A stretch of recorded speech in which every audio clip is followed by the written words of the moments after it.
Assalamu alaikum warahmatullahi. So this is part 2. Now, correction on the last part of the video, I said that he don't need it.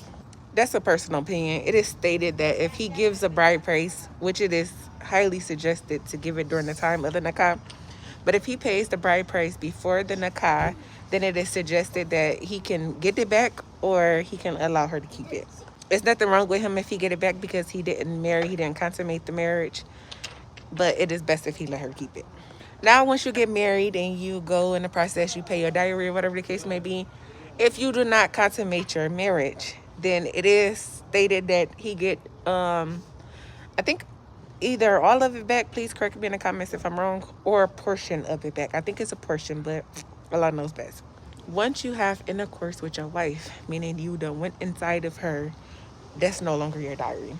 And this is where a lot of brothers mess up. They will either try to X the imam out and not try to have the imam conversate or be involved in that divorce, because you technically do not need someone else there for a divorce to kind of be valid.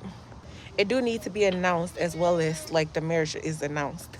It do need to be announced like once that period and everything is over that you're divorced, but it's not required.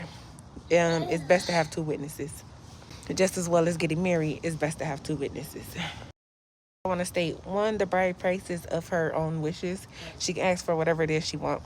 If by chance the brother cannot afford it, he can say, hey, could you work with me? Or they could make a contract where he pay it over time.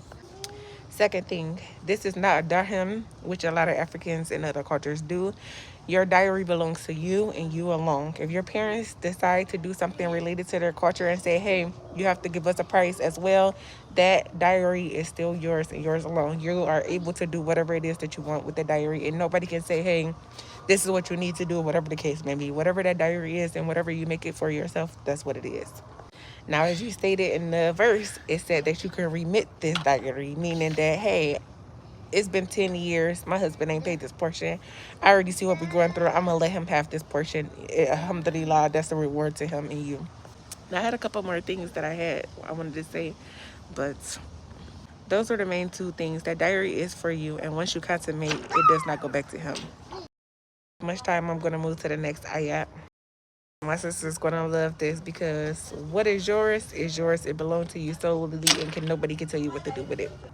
And from his substance, he have to provide for you a roof over your head, the clothing for your backs, the food for your mouth, anything and everything for your children, including their education, anything that they need. Meaning you do not take care of your children, that's his responsibility. Now, when he divorced you, that's different, but yeah. So what's yours is yours, and what belongs to him is basically taking care of his family. I may make a part 3, but comment down below.